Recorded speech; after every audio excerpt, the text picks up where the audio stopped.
drone technology. So if you notice, there's a combination of drones, and certain countries have already implemented with the idea of solar panels. Okay, ma'am. Yeah, so these are used mainly for the efficiency and effectiveness of the entire agriculture, actually. And if you notice, emerging countries out there, they are also identifying ways or methods to also incorporate with artificial intelligence today. Yes, ma'am. Yes.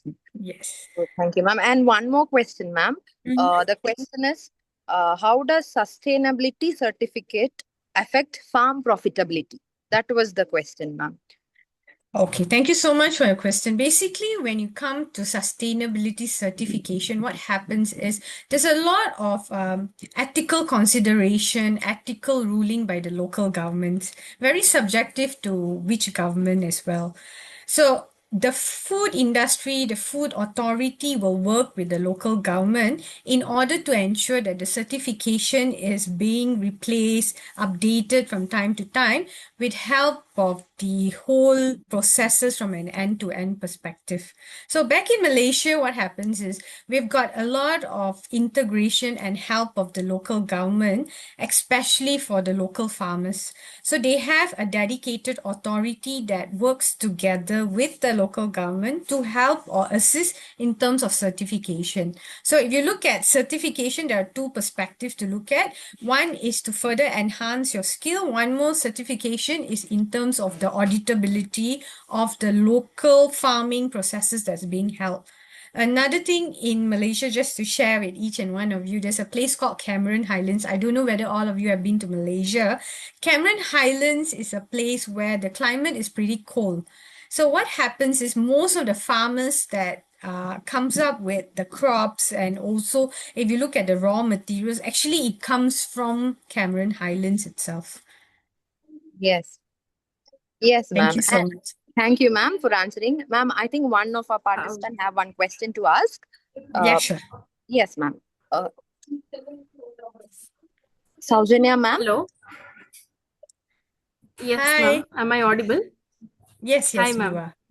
Hi. So I wanted to know how can we integrate agri-tech themes with core management areas like marketing, operations, HR, or strategic management? Okay, thank you so much for your question.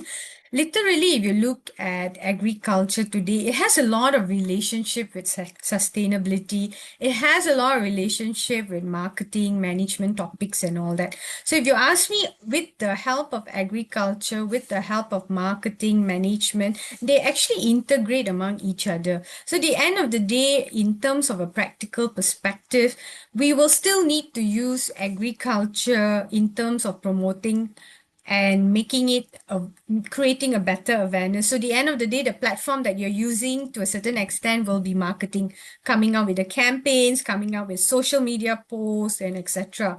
And as you're seeing things progressing today in Malaysia itself, just to share with you, I know TikTok is banned in India, but in Malaysia, TikTok is another platform where farmers are actually selling a lot of products and products.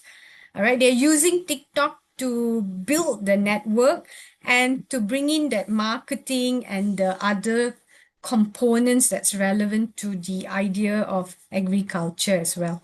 Like in China, they use Douyin. Douyin is another form of TikTok as well.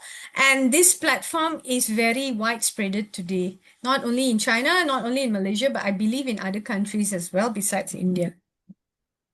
Yes, ma'am. Yes, Thank ma'am. you, ma'am. Thank you. Thank you, Saujanya, ma'am. Thank you, ma'am. Thank you so much. Uh, now, let's move on session 12 of our FTT, focusing on integrating sustainability and agri-tech in teaching. So in today's world, education plays a big role in bringing the gap between innovation and implementation.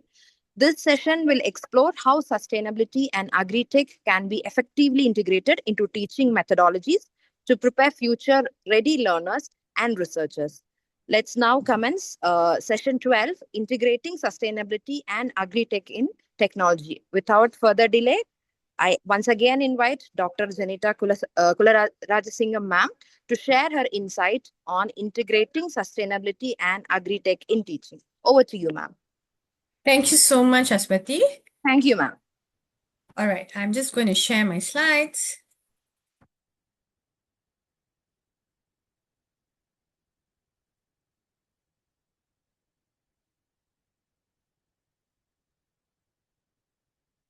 Okay, so today we're looking at integrating sustainability, agri-tech in teaching through project-based learning.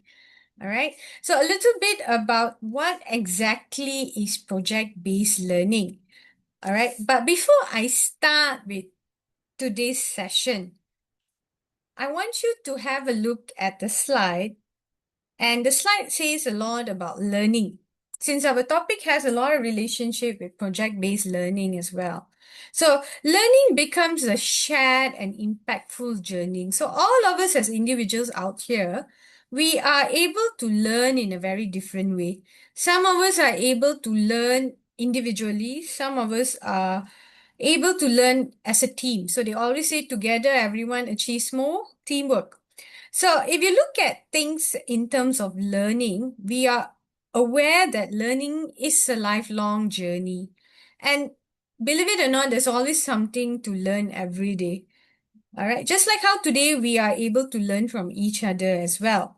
So speaking about learning or sharing more about learning, I also want you to take a moment to reflect on what you are able to see in the slide today.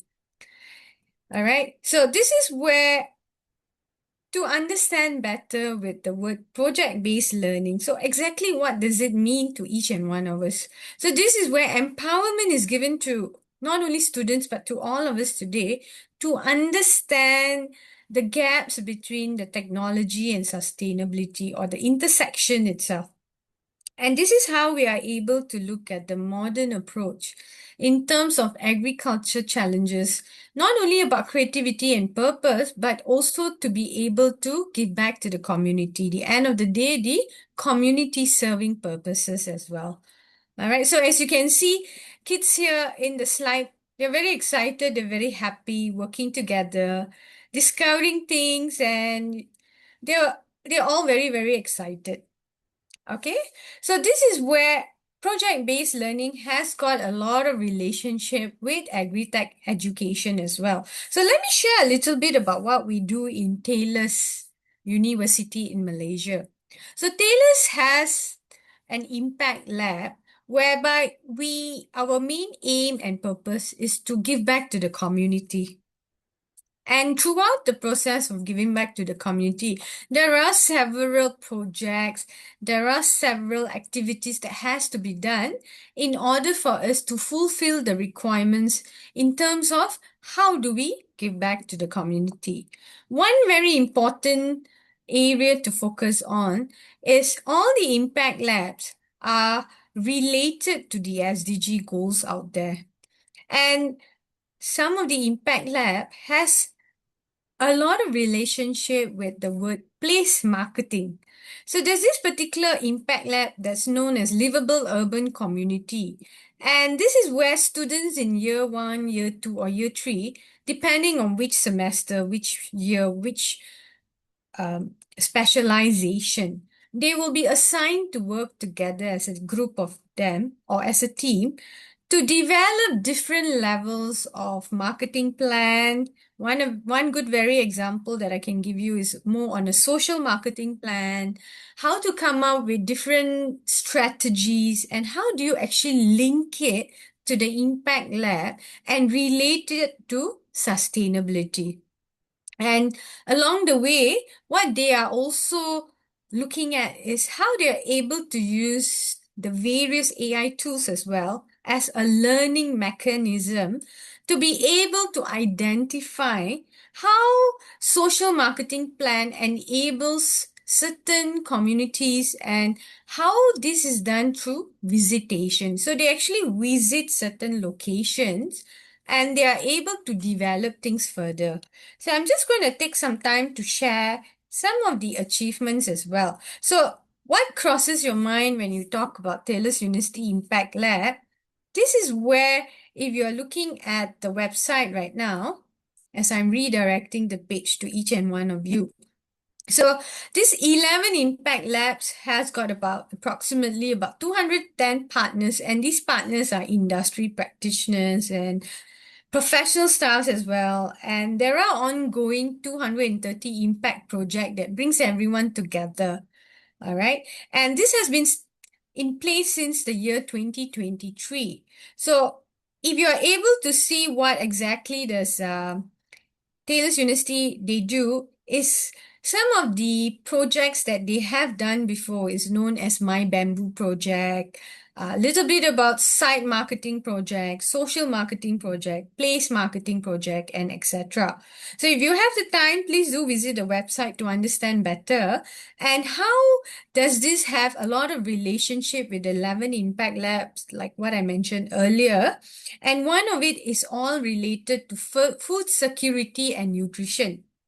Since our topic today is all about agriculture, little bit about sustainability as well. But this particular food security nutrition impact lab, what they do is they work together with the community to make sure that there's an end towards hunger. And also in terms of their mission and vision is to improve nutrition. So this particular impact lab is actually very much related to the SDG goals, which is number 2, number 3, and number 12. So as you can see, the entire goal of the SDG goal of number 2, number 3, and number 12 as well. So as you are able to look at the other parts of the Impact Lab, you'll be able to see that there's a lot of relationship with technology, there's a lot of relationship with agriculture, there's a lot of relationship with the marketing, with our partners as well, and etc. We also have something called as Clean Technology Impact Lab, which assists us in terms of identifying a smart system to enhance the energy and water function as well. And besides that, we also have other impact labs that we want to give back to the community, help them as much as possible. Sustainability is also one part where we are looking at tourism sector or tourism industry.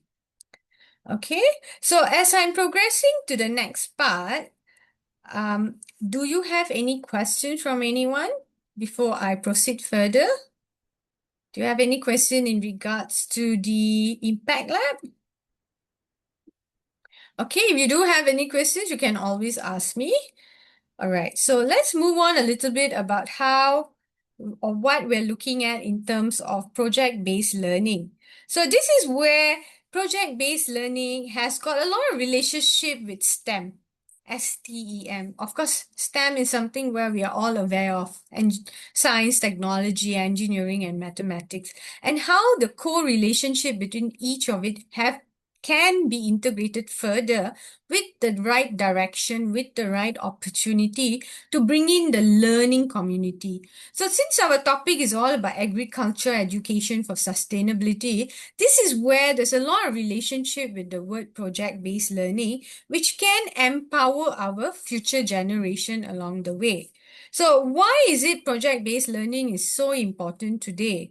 And what is the added advantage of learning when it comes to project-based learning? So with the help of interdisciplinary integration of STEM, and today we are learning more about ethics, we're learning and understanding better in terms of the agriculture literacy. How do we bring all this together as a collaboration? And this is where project-based learning is to be used. So there's a lot of things that we can also understand throughout the project-based learning. So there's a lot of critical thinking, there's a lot of responsibilityness in terms of understanding what is our basis as well. So as we're progressing with all of this, there's also a couple of real life project pictures that I'm sharing it with you, which has integration with AI as well. So with sustainability, with agri-tech, with urban resilience, we're bringing in project-based learning.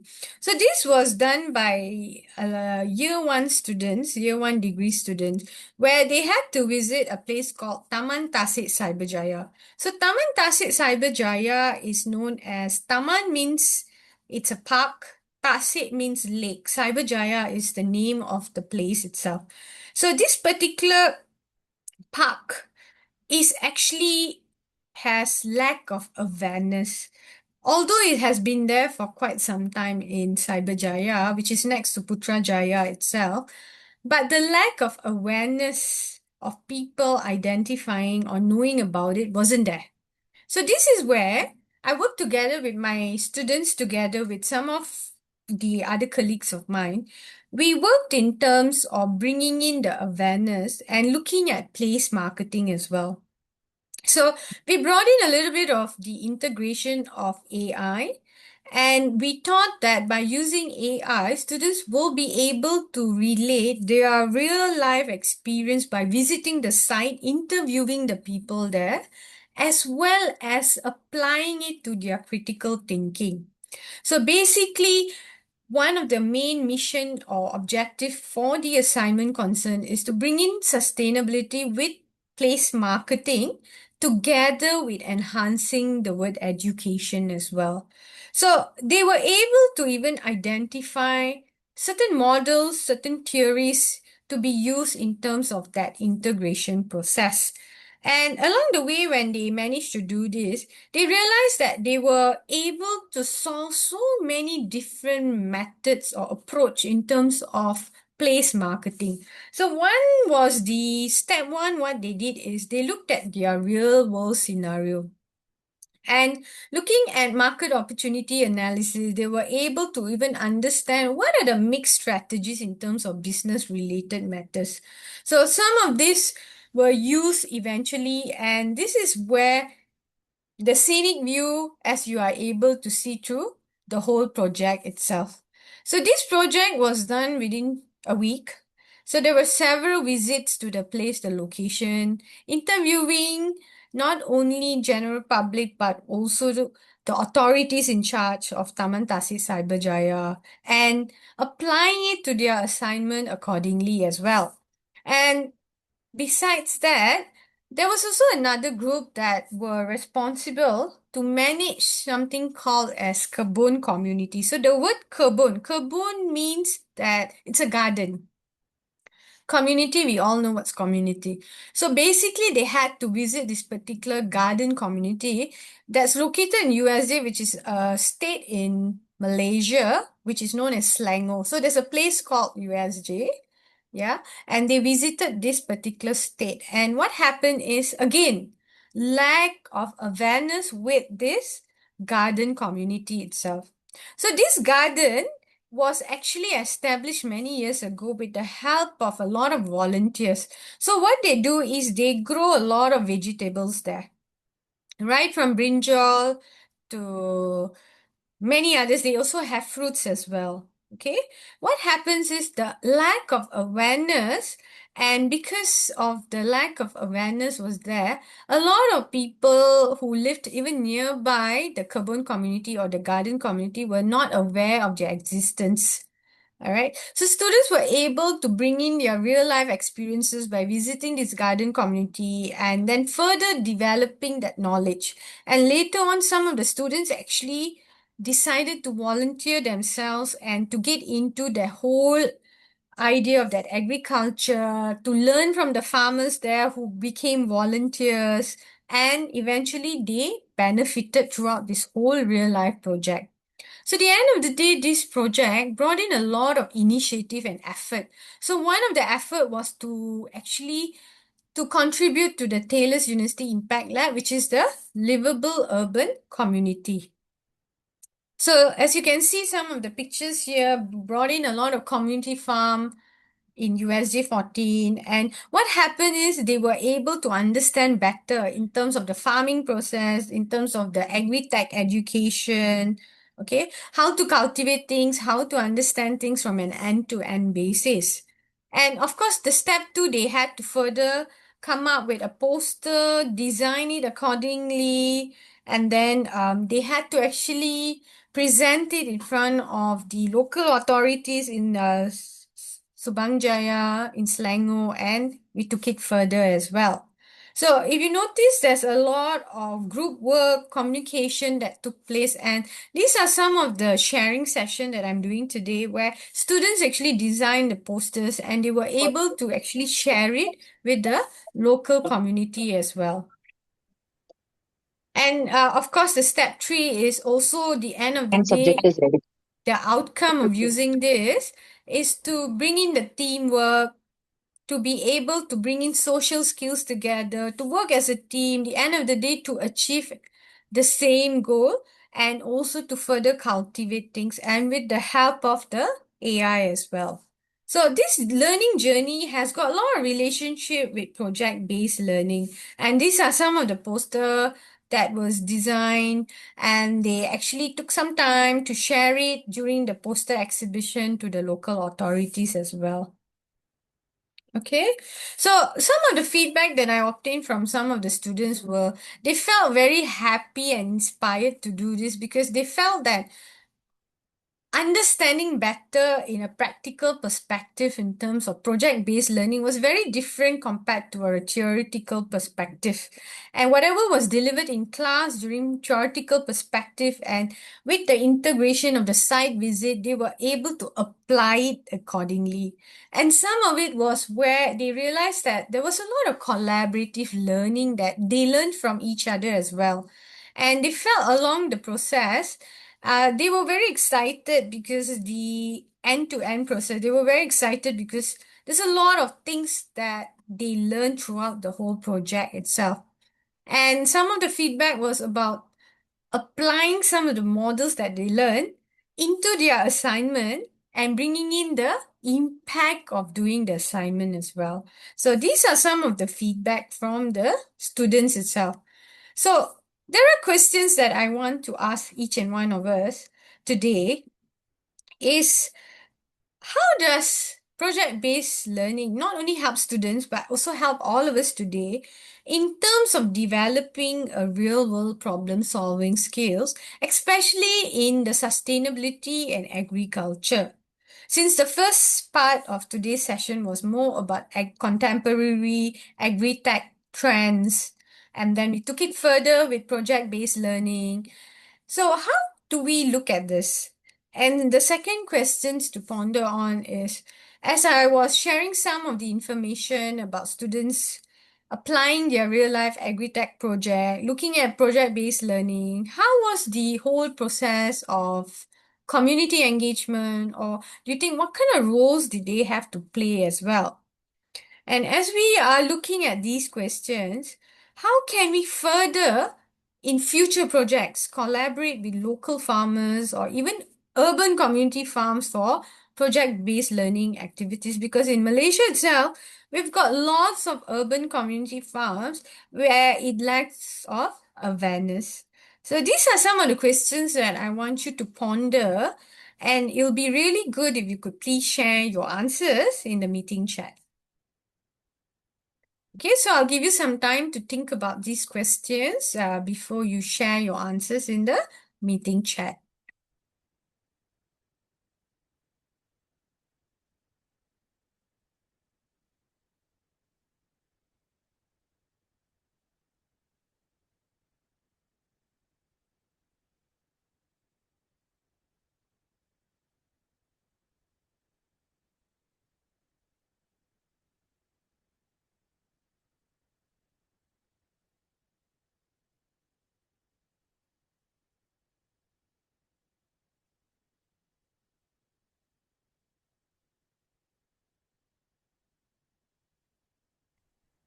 Any answers from the audience, please?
Any answers from the audience?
Yeah, I'm just waiting for any questions or any answers for the audience actually.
Okay, no answers from the audience. I guess you need more time to think about it.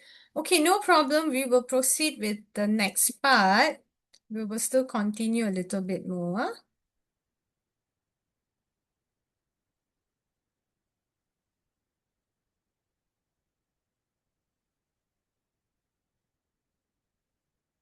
Okay, so as you're thinking about the answers in regards to these questions, and please do share it on the meeting chat later or even now, you can do that.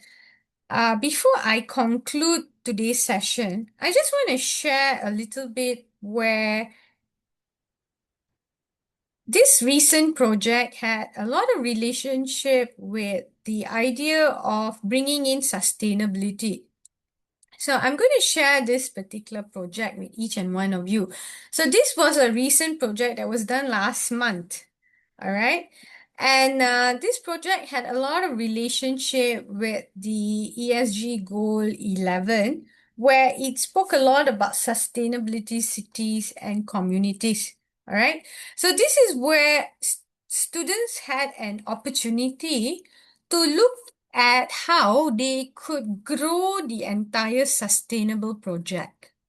All right. So what they did was they managed to get in touch with some of the entrepreneurs or hawkers that's located in a particular area, which is known as a PPR Sri Cempaka. So what they did was they were able to understand what was their entrepreneurs or small hawkers business were all about and how the role they could play in terms of ensuring there's a growth in terms of their sales. All right. Although this was more on the sustainable growth, there was a lot of relationship with the digital enhancement as well. Okay, so they brought in their business practices, how they were able to even help the micro entrepreneurs bring in revenues as well, understand the sustainable livelihood of the entire local community as well as the local economies as well. So this particular project were certified, and it was later on during a teaching and learning competition. We managed to obtain a gold award. So the end of the day, the reason why I'm sharing this with all of you is because this sustainable project was actually parked under project-based learning itself. And the only difference with this project-based learning was merely to understand what was the gaps between the entire sustainable project together with the digital collaboration as well. Okay? So as we are progressing towards the final part, we have come to a little bit on the conclusion part. All right. But of course, later on, I will open the floor for any Q&A, questions and answers. So one of the conclusion that we can conclude towards the entire project-based learning is all about understanding how impactful learning journey is. And as a student, or even as an entrepreneur out there, or even a professor out there, an academician, how are we able to innovate this responsibility? And the end of the day, each and one of us today, we play a very crucial role here. It doesn't matter whether we're doing on a small scale or a large scale, but always remember that innovation, sustainability, with the impactful learning, bring in awareness, and it helps us to look at things in a very different perspective. And this is where engagement is also very important. So this entire project-based learning brings everybody closer. All right. It brings in that engagement, the community, and also to understand what is happening to our ecology as well. So, at the end of the day, project-based learning has a lot of impact, not only for students, but also for the community out there. All right. So, these are some of the references, and I want you to be able to think about this question. Sorry. How do current agri-tech innovations support the entire zero hunger and climate exchange or climate action? So I want you to share your answers. All right. If you're able to see my screen, how do current agri-tech innovations support the the United Nations SDGs, particularly zero hunger and climate action? So as we are looking at this question, if you could share your answers in the meeting chat, it would be really, really good.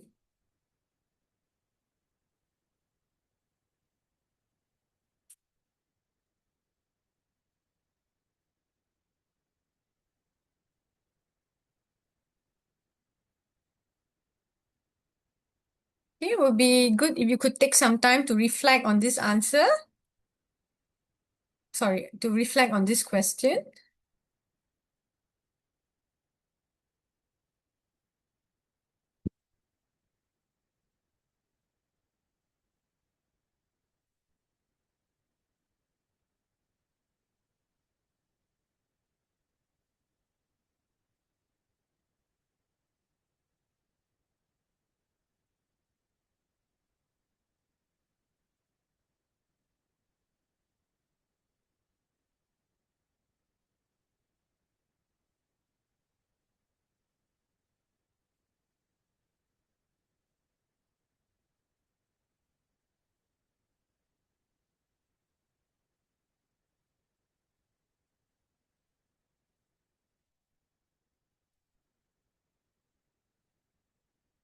Any answers from the audience?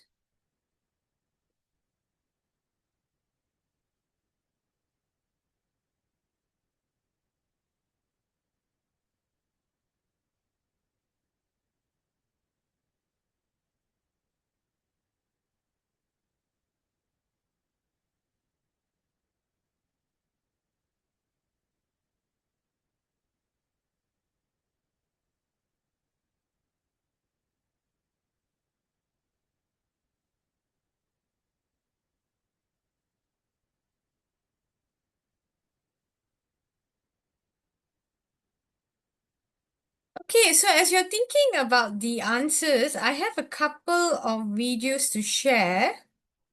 So maybe we can take a look at those videos.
Okay, thank you so much for watching the video. Are you guys up to do an activity right now? Are you all ready to do an activity? Those of you who are ready, please raise your hand. Or you can just send a message on the meeting chat if you're ready.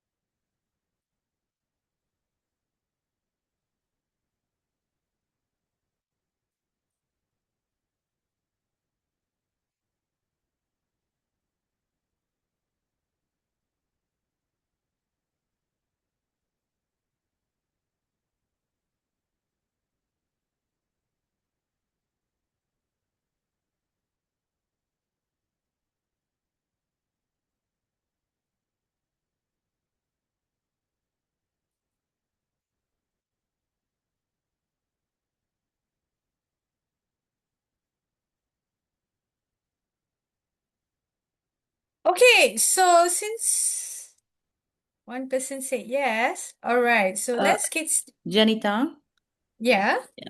Janitha, I think there's some glitch here. So that video we have not seen. I thought you're still waiting for the responses. Oh, you didn't watch the video. Yeah.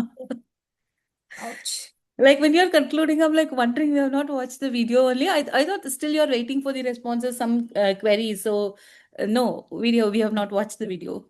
Oh, you've not watched the video. Shall I play Yeah. the video Yeah, again? please, please. Okay, yeah, sure. Before I start the activity, then I'll play again. Yeah. I have no clue what happened. I'm so sorry about that. Okay. Just 1 minute, yeah? Yeah.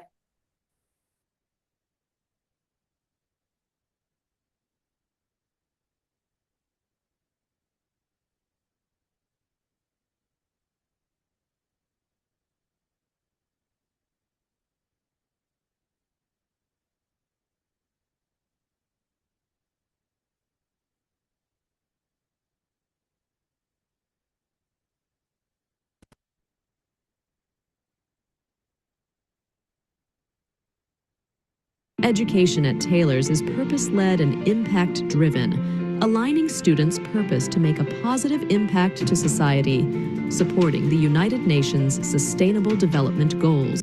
Are you able to see my screen before I continue? Yeah. Now Yes. we are able to see your screen. Okay, all right, okay. Education at Taylor's is purpose-led and impact-driven, aligning students' purpose to make a positive impact to society, supporting the United Nations Sustainable Development Goals. We want to transform our learning and research to become more purposeful through impact labs. We envision our staff and students channeling their knowledge and efforts to crusade for what they truly believe in, make a positive impact on society, and in turn, be recognized as heroes in our community. To achieve this, Taylor's has established 11 impact labs aligned to specific SDGs to accelerate sustainability education integrated with research, to deliver practical solutions and policies through multidisciplinary teams of academics, practitioners, partners, beneficiaries, and students. Taylor's Impact Labs have integrally assimilated 106 impactful projects into the curriculum, engaging over 4,000 students, collaborating with 120 partners, including government agencies, non-governmental organizations and companies, as well as benefiting 3,194 individuals, 13 communities, and 43 organizations, with more than 40 advocacy of media and events at national and international levels. Among the array of impactful initiative, the EcoTel project stands out with its objective to devise and execute environmentally responsible strategies in partnership with EQ Kuala Lumpur Hotel and Dorset Grand Subang, targeting a reduction in adverse environmental effects within the hotel industry. The primary focus was to conduct a comprehensive analysis and gain a profound understanding of the hotel's eco-friendly initiatives, with a specific focus on areas such as water conservation, food waste reduction, plastic usage, and energy efficiency. The Health Screening Initiative is a collaborative endeavor involving the Selangor government, Adun Damansara, the National Cancer Society Malaysia, and the Lions Club. The project focused on providing access to state-of-the-art rapid health screening to the needy community in Damansara Utama, SS20, SS21, and Bandar Utama. The Green Haven Project aims to build a sustainable, affordable system to access water and energy for Model Village. The Jakun Orang Asli tribe near Kuala Lumpur, Malaysia, teamed up with 100 Taylor students to create sustainable, affordable clean water and energy solutions. In collaboration with Global Peace Foundation Malaysia, this project signifies hope, progress, and inclusivity, benefiting the tribe and inspiring global sustainability. My Bamboo Project, which collaborated with Subang Jaya City Council, SEAD Build, and Iramo Bamboo Resources, joined forces to make a meaningful impact to residents and visitors to Community Garden at USJ2. They designed and constructed life-sized bamboo structures to activate green spaces as public realms that promote urban farming, community well-being, and sustainable living. It was designed for them in a very specific manner, so it's like getting a customized gift. So the part I enjoyed the most was the creative aspect of everything. I love discussing about the angles we're going to take, the ideas that we're going to have for this project with the team members.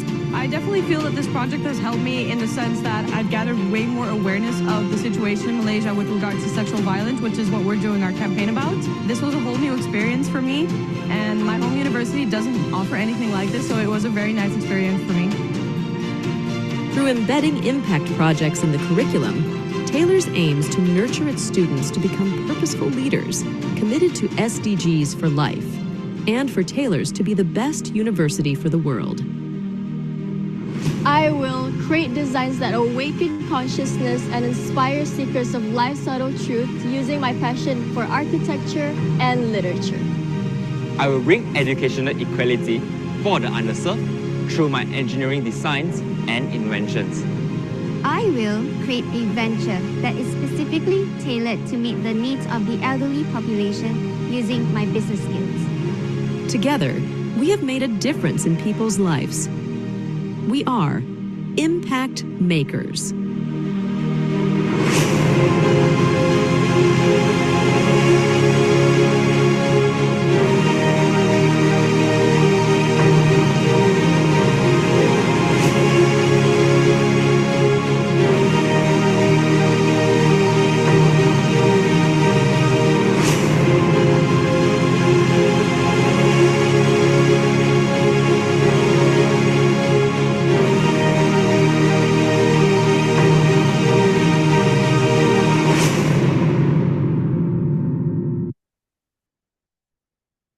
Okay, thank you so much. Okay, we will proceed with some activities. All right. Okay, let me just share my screen.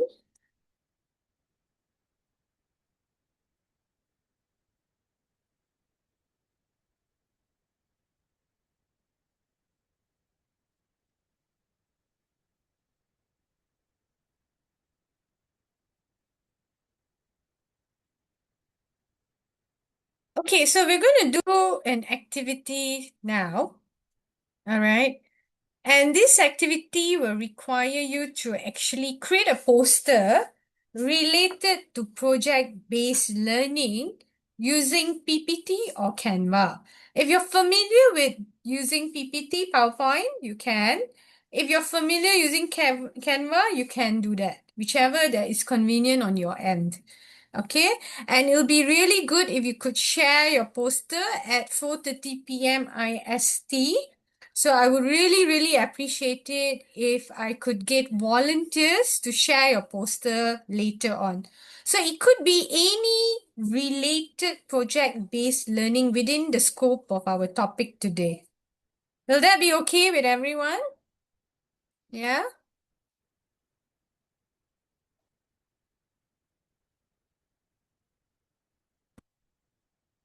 Yeah, will that be okay? I will share what is needed on the meeting chat as well.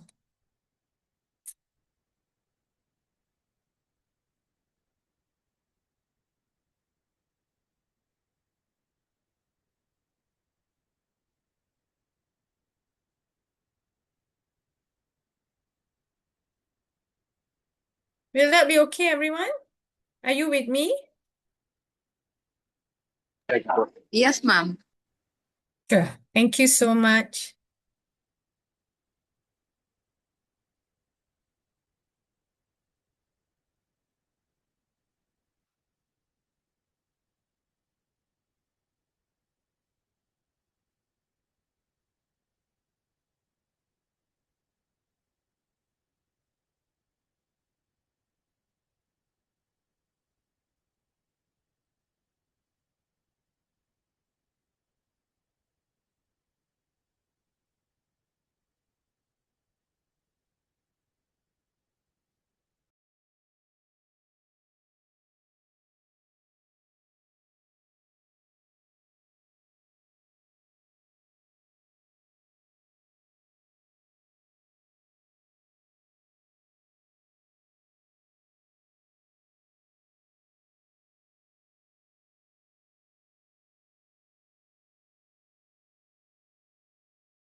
Right? This is what you should teach. It's not that simple bar diagram, pie chart, thinking order. So, you should improve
Okay, welcome back, everyone.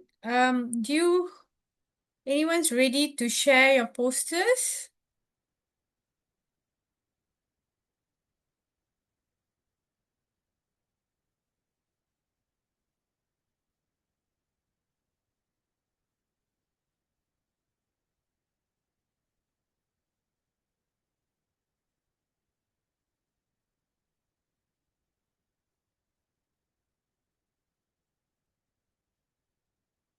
Anyone from the audience would like to share your posters?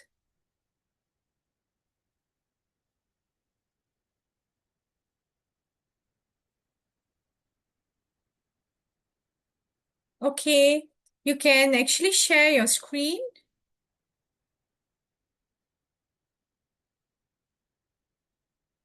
Or even if you want to post it here, you can attach it here as well. Huh?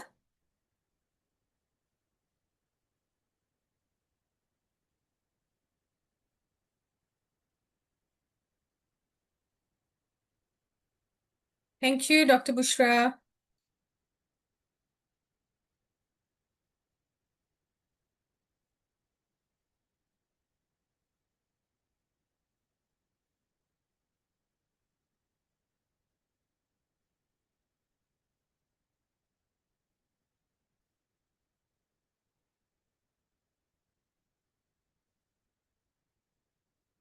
Anyone wants to share, you can share it on the meeting chat.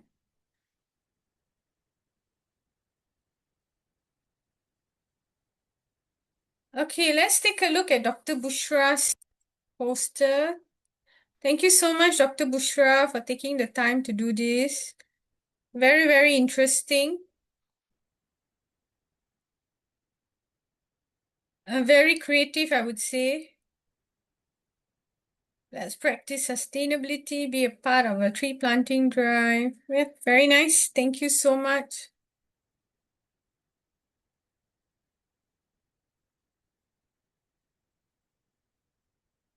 Anyone else like to share? Okay, sure.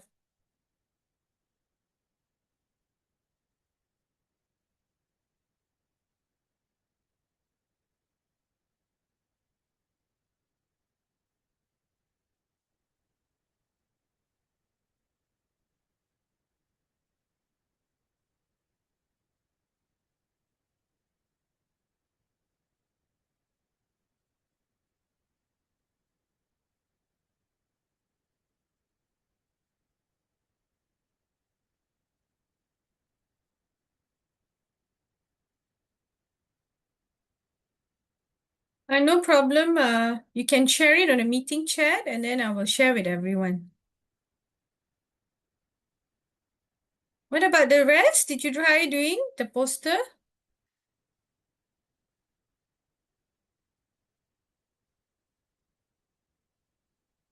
Okay, very interesting project-based learning in agriculture. Thank you so much, Parminder.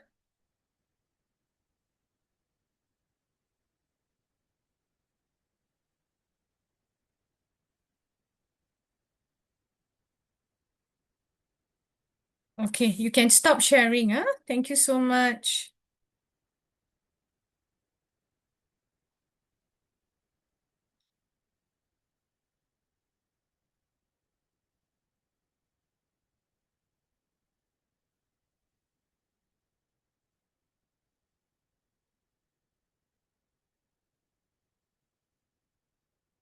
Thank you, Dr. Ranjan. Very creative.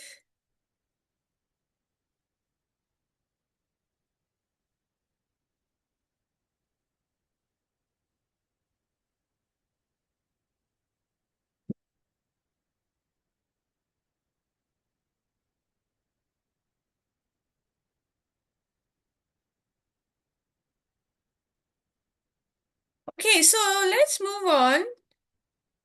All right, so there are a couple of videos that I would like to share with each and one of you. Okay, so maybe we Janitha, can. one minute. So the last poster, if you could share, I want to take a screenshot. Yeah, sure, definitely.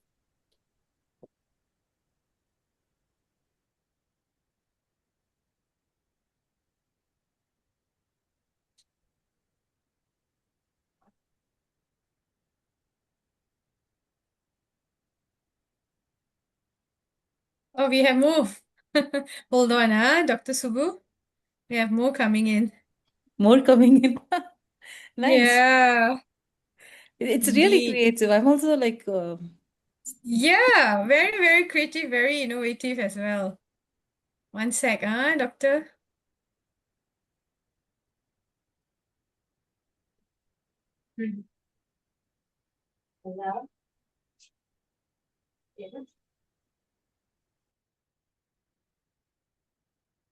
I'm trying to open the document one by one. Huh?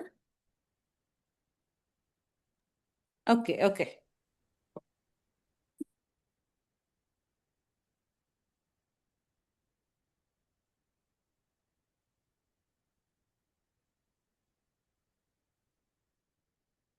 Very nice, Dr. Ranjan.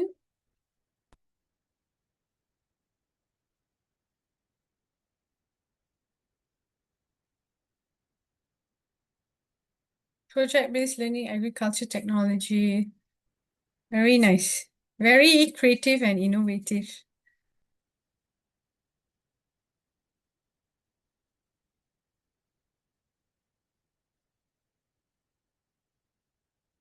Okay, one last one was shared by Shalini. Very creative as well.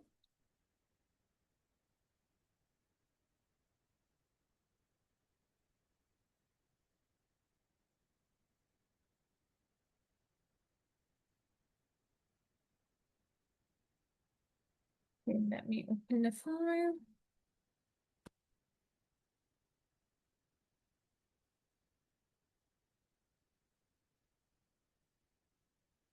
Very nice, Dr. Shalini. Thank you so much.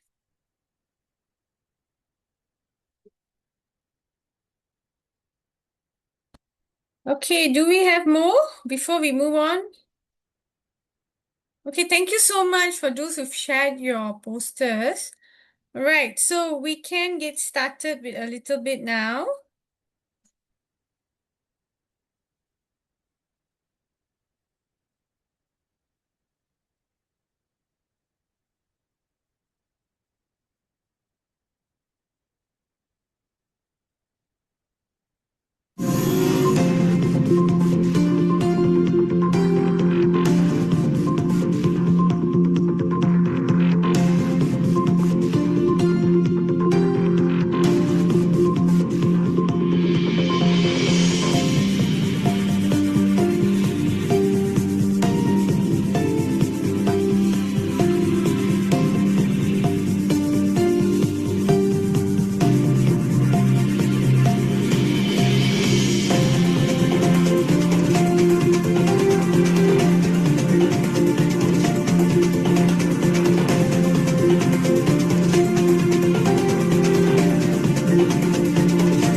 In the heart of India's farmlands, where age-old agricultural traditions still thrive, a quiet revolution is taking flight.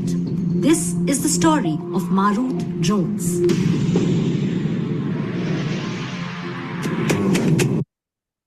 So even though you save enough for your retirement, did you realize that what you thought is achievable in another 10, 20 years' time may not be the same?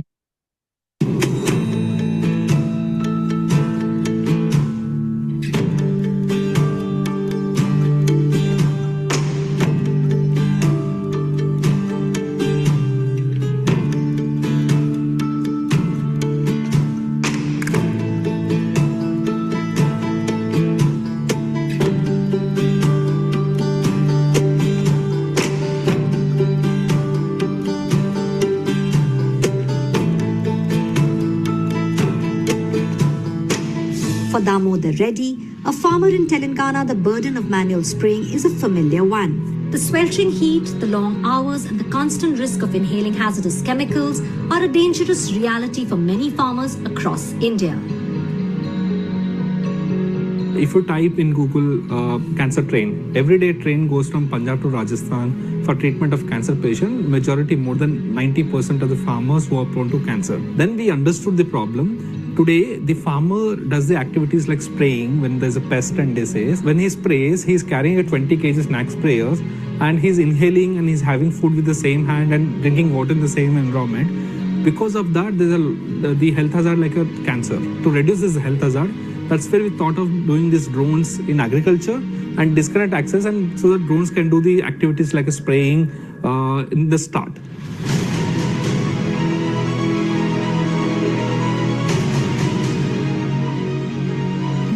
watches as the drone efficiently and safely sprays his field with pinpoint accuracy. This technology is up to 20 times more efficient than the traditional manual or tractor sprayers he has typically used, dramatically cutting spraying time while ensuring precision and, most importantly, keeping him safe from potential health hazards.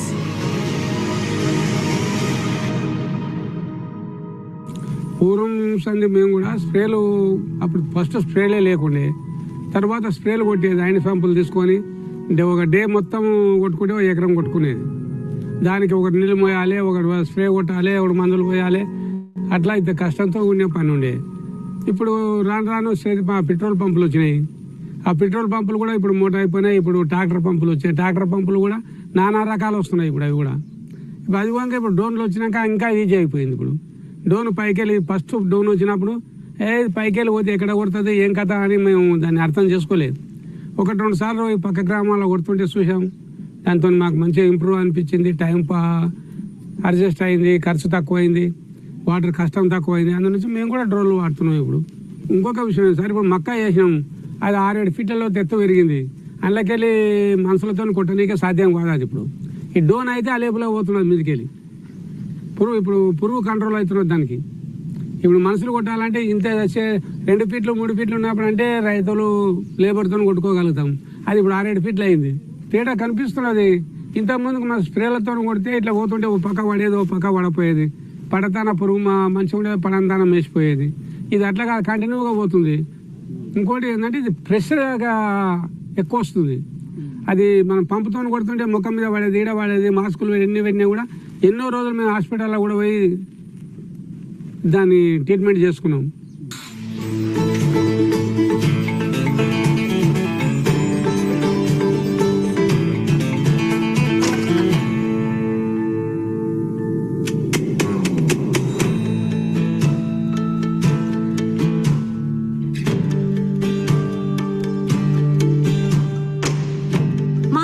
Drones are DGCA certified and built for endurance and multiple payloads. They have developed what they call an aerial tractor, a single drone with multiple applications. The drone can be used for agri-spraying of pesticides and fertilizers, afforestation via seed ball dispersal, mosquito-borne disease control, fertilizer broadcasting, thermal fogging, crop health analysis to detect diseases early, and even crop health monitoring to provide detailed data on farm productivity. But the real innovation is in who operates them.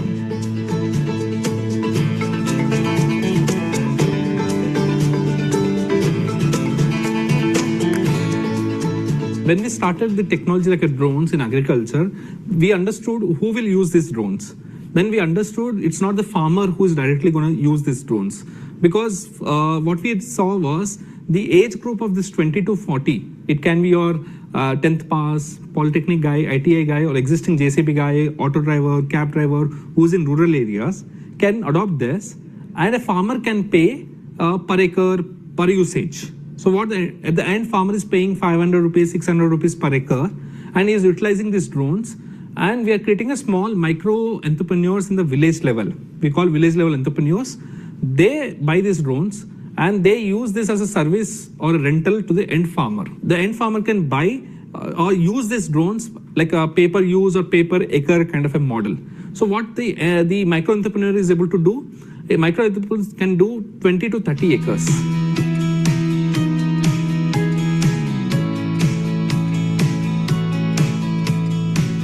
Maruth isn't just supplying drones, it's building livelihoods. Through the Drone ESA service model, they train local people to become certified pilots. The 5-day course enables these pilots to serve roughly 50 farmers on average in the respective communities.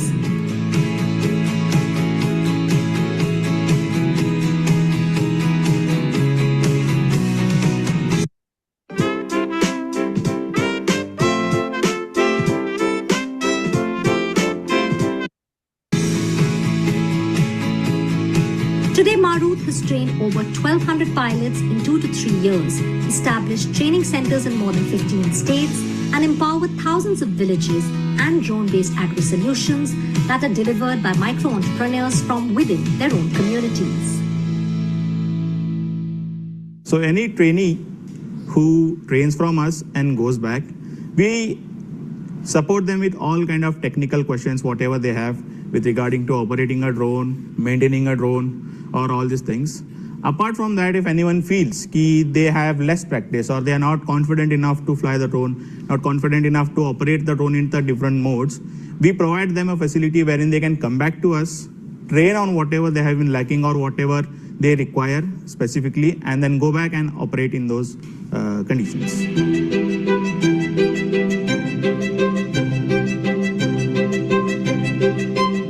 This innovative approach has made Maruth a trusted partner for farmers and a recognized name at the national level.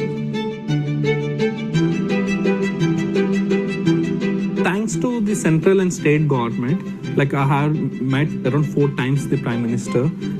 First I met was when the locust attack happened, where we used drones. It was peak COVID time, and we could able to control entire Jaipur, Rajasthan region using these drones. That's where the first interaction started. Then he was very curiously trying to understand what are you were using these drones for and what you were doing it. That's why we started telling them. By then, there was looking for a solution for reverse migration. Like, how can you, people are coming to rural areas, how can you create employment in the rural areas?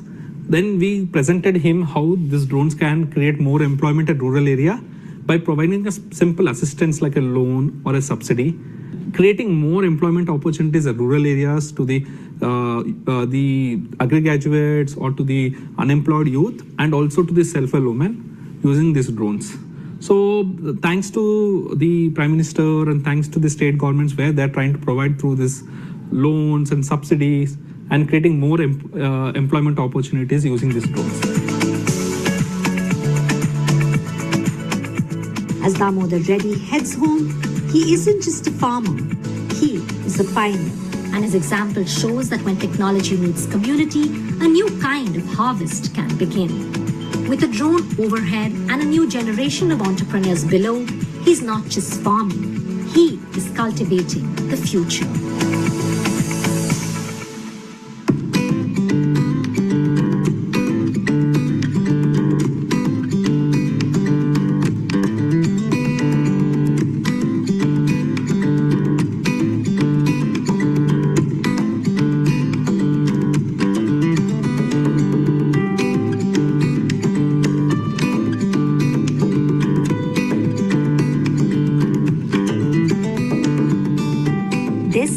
Where India's food is grown on millions of farmlands like this one. Rows and rows of thriving crops that will be harvested and sent to the market. But look again, this isn't an open field. It's an innovation that is changing the lives of India's smallholder farmers. This is Kheti's greenhouse in a box.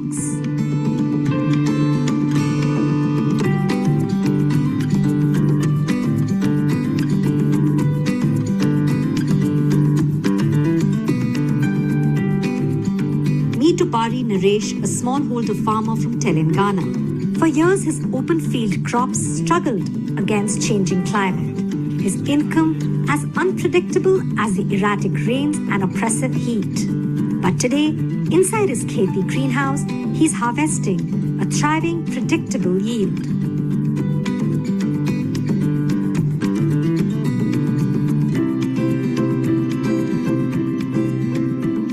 Green house రాకముందుకు మేము agriculture చేస్తున్నాం. Agriculture చేసేటప్పుడు పోల్ట్రీలు ఉండేవి, కొండపోచమ్మ రావడం వల్ల అవి close అయినాయి.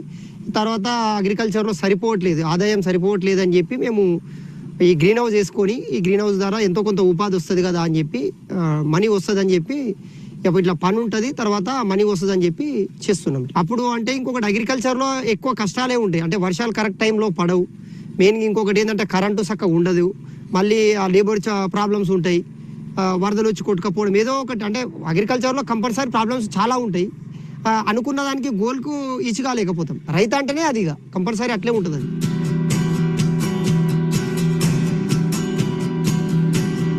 Kheti was inspired by the idea to find a solution for the big problem of agriculture in India. Millions of smallholder farmers who India depends on for food are beset by climate-affected harvest and collapsing incomes. Their lives are amongst the hardest in the country.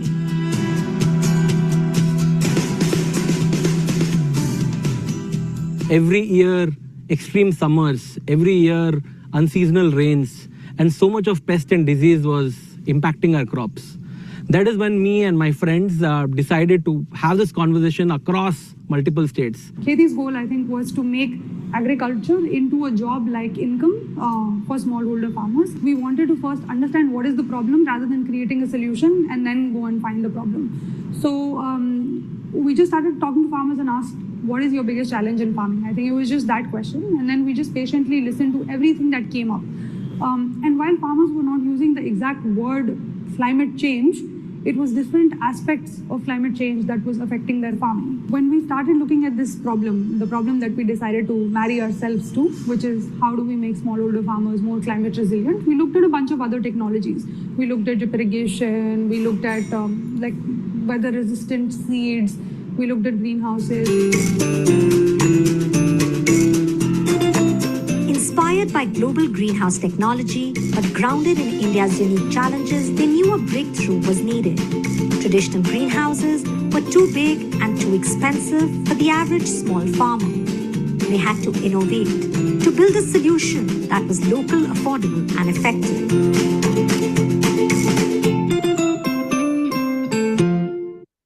With zero coding and minimal setup, he can manage the entire sales journey in one place, from capturing I guess the reason why we chose the greenhouse is because, one, it had high proof of concept.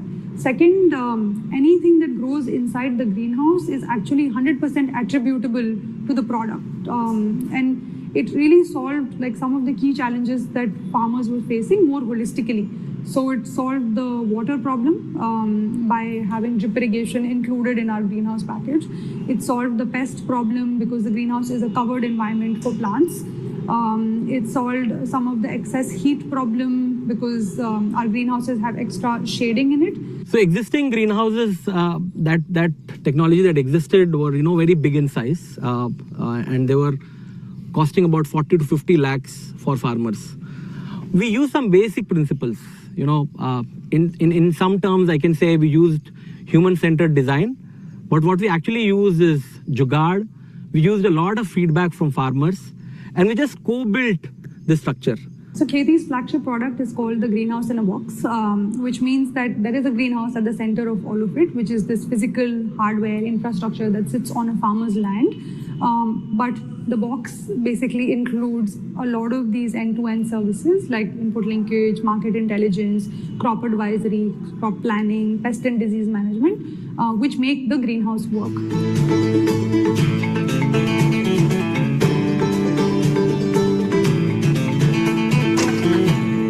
Khethi's unique greenhouse in a box solution is 50% cheaper than traditional greenhouses and covers just 2% of a small farm. So farmers can continue open field cultivation while building a reliable, protected source of income. The development and customization of these climate-smart and farmer-centric greenhouses follows a rigorous process. Step 1 involves researching the crops, the farmers, and the possible structures. Step 2 is brainstorming with experts, manufacturers, designers, and agronomists to come up with greenhouse ideas that solves major pain points of the farmers. Then the designs are tested on software and simulations, and the fabricated prototypes are installed at Khethi's R&D facility near Hyderabad to address the issues and problems. In the testing phase, prospective farmers are invited to the R&D facility to provide feedback based on which a final design is chosen. Costs have been kept low with solutions like reducing the height of the greenhouse to the bare minimum needed by the crop switching from poly sheets to high-quality netting, which actually reduce the temperature inside the greenhouse, and to grow low-height crops that can be sold locally.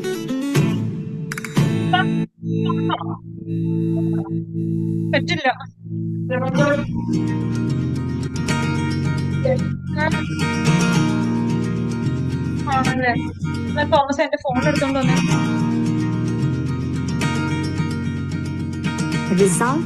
A greenhouse that costs less than Rs 1 lakh and delivers up to 7 times more food using 90% less water and far fewer pesticides. Incomes can more than double, providing farmers with a crucial lifeline against climate shocks. Kheti has now reached over 7,000 farmers across 9 states, including Telangana, Andhra Pradesh, Rajasthan, Madhya Pradesh, Bihar, Jharkhand, Eastern UP, and Odisha, providing climate-smart farming solutions tailored locally. This isn't just about hardware. Each greenhouse in a box is a complete solution bundled with irrigation, quality seeds, and fertilizer. But its most critical component is the human connection. A dedicated agronomist who provides expert advice on crop choices, pest control, seasons, and monitors progress. On a weekly basis, we usually call the farmers and ask for the photos of those of their crop, so that we can just diagnose what kind of disease or what kind of pest they are going through, and we recommend either pesticide or fungicide or fertilizer that should be given for the crop. The farmer who is currently starting his new GH or starting a new crop, we usually recommend English cucumber or some crops like spinach, which can be done in less than 3 months, and they can also earn their profit in less than 3 months itself. మాకు organisation అంటే ఇక్కడ మాకు village దగ్గరలో ఒక ఆయన ఖేతికి సంబంధించిన ఆయన ఉంటే ఒకటి పక్కకి వేసుకుండు పక్కకి వేసుకున్న రైతు తోటి మళ్ళీ మేము అది ఎట్లా వేసుకోలేదని చెప్పి ఇన్ఫర్మేషన్ తీసుకొని తర్వాత ఆయనను పిలిపించుకొని ఆయనకు ఫోన్లు చేసి పిలిపించుకొని తర్వాత ఈ ఫస్ట్ ఈ చిన్న పెద్ద నెట్ హౌస్ వేసుకున్నా, తర్వాత మళ్ళీ చిన్నది వేసుకున్నా. ఇక గ్రీన్ హౌస్ వల్ల ఏంటంటే మాకు ఒక 50% ప్రాబ్లమ్స్ అయితే సాల్వ్ అవుతున్నాయి. అందులో మాకు 20,000 మిగులుతుంది 1 ఎకరాలో వరి వేస్తే, వరి కాకుండా మొక్కజొన్న పత్తి ఏది వేసినా కానీ. అదే మనం ఒక 5 గుంటలో ఖేతి ఈ నెట్ హౌస్ పెట్టడం వల్ల ఏంటంటే ఈ గ్రీన్ హౌస్లో దీంట్లో వచ్చేసి 20,000 పెట్టుబడి పడితే 70,000 80,000 పడుతుంది. Back in Telangana, Upari Naresh's story proves that for India's farmers, the future isn't about simply surviving the climate crisis. It's about rising above it. And that is what Kheti's greenhouse in a box is helping them do.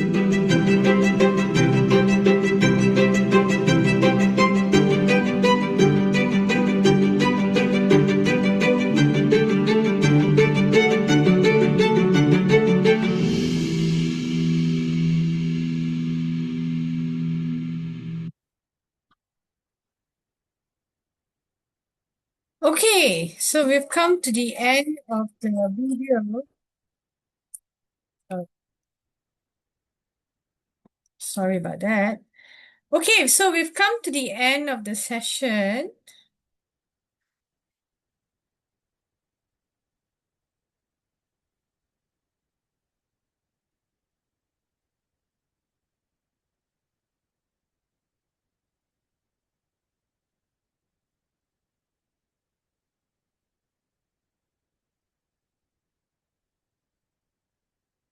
Thank you so much for the session today. Yes, And I yes, hope you ma'am. guys have benefited as well. Yes, ma'am. Sorry. Before we conclude, you have any questions or queries to ask audience, ma'am? No, Or I don't actually. shall we wind it up? Yes, sure. Yes, ma'am.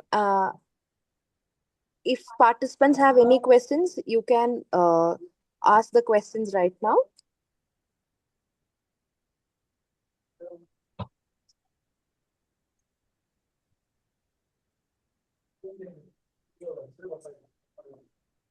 All right, ma'am. Now, I would like to thank our resource person, Dr. Janitha Kularajasingam, for an insightful and engaging session. Your perspectives on sustainable teaching practices and agri-tech integration have truly inspired us to rethink how academic frameworks can foster environmental responsibility.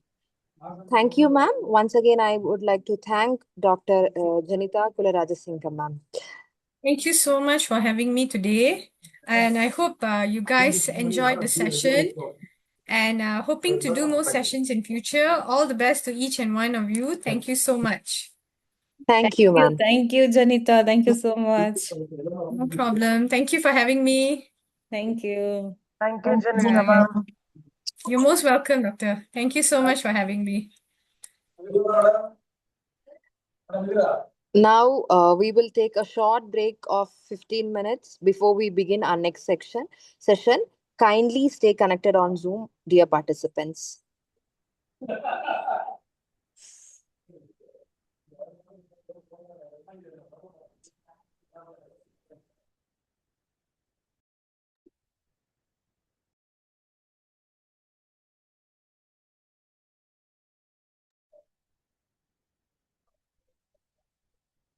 Dear participants, we will have 15 minutes of break to start our next session. Kindly stay connected on Zoom. Thank you.